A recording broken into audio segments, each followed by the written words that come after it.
My name's Mr. Mac. Hello, I'm going to start off by talking about the Mac OS X GUI, which stands for Graphic User Interface. Um, the one found in Mac OS X is one of the greatest one of all the options available out there. The graphics layer used as a basis for the GUI is called Quartz. Quartz includes Quartz 2D and Quartz Compositor and almost every other part of the Mac OS X graphics model. The main parts of the Mac GUI are the dock, the new and improved Finder, Quick Look, Spaces, and Expose. Mac OS X makes everything easy to use and easy to access for the everyday user. For example, the desktop has a new 3D dock located on the bottom, and you can easily change the location of the dock according to your liking.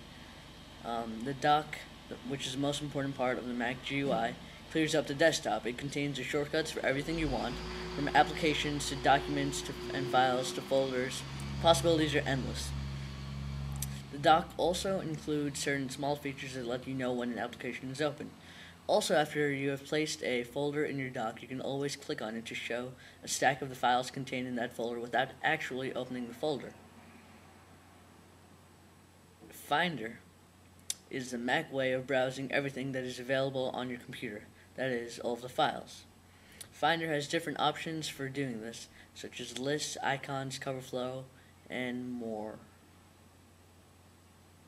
The sidebar of the Finder is also very useful. It includes different categories such as devices, shared places, etc. The greatest part of the Finder is something called Spotlight. Using Spotlight, you can search all of your files for something specific, and you can even use various operators to make a more advanced search and make it easier for you to find what you're looking for. Quick Look is another great part of Mac OS X. It allows you to preview any file before you open it. A new feature of Spaces, a new part of Mac OS X, is useful for organizing all of the different things that you have open at the moment, such as applications, documents, etc. So say you're multitasking and you have your English paper, iTunes, dictionary.com, your history paper, Facebook, and AIM all open. You can put things, like things together, like your paper and the dictionary, Facebook, and AIM, and so on. One more great feature of the Mac OS X GUI is called Expose. With this feature, a user can easily and quickly find an open window, hide all of the windows, or show the desktop using certain keyboard shortcuts. Expose makes extensive use of undocumented features of the core graphics framework in order to function. Memory management. So memory management is interesting in Mac OS X, and it is very useful because it can speed up the computer and do other good things like that. Memory is handled differently in the Mac. Alright, I'm now going to talk about memory management. Memory is handled differently in the Mac operating system now than it was handled before. Mac OS X, the latest version of Mac OS, implemented a modern sparse virtual memory scheme. Apple recommends that the Mac OS X code use malloc and free almost exclusively. In Mac OS X, the applications use almost as much memory as they need, so the system will generously put as much of an application into RAM as possible, even if certain parts of that application are not currently in use.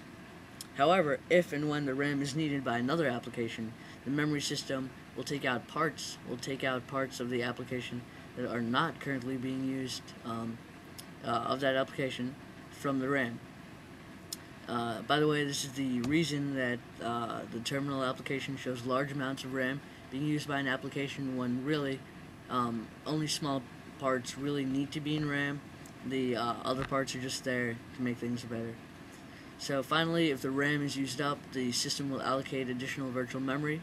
Virtual memory basically uses hard drive space as RAM. It is the space in the hard drive. It's used the way RAM tends to be used. So, as I've shown you, the Mac OS X memory management system is the most sophisticated of all and will make applications run faster.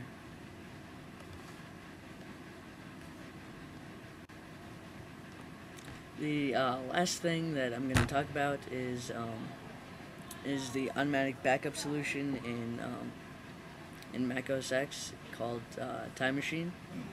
So everyone has important stuff on his or her computer, such as pictures, documents, music, video, all that stuff. So now, what would happen if all that stuff was lost? Mac has a solution to that, the best solution available. The user simply attaches an external hard drive to which incremental backups are made in the background, and then the user can go back to any day in this virtual time machine, to see the files available on that day. It uses stable, secure technology such as the HFS plus file system, and it works with more information than other such backup solutions. While Windows does, in fact, have their own backup client built into the operating system, unlike the one in Mac OS X, it is very difficult to use and hard to locate on the system.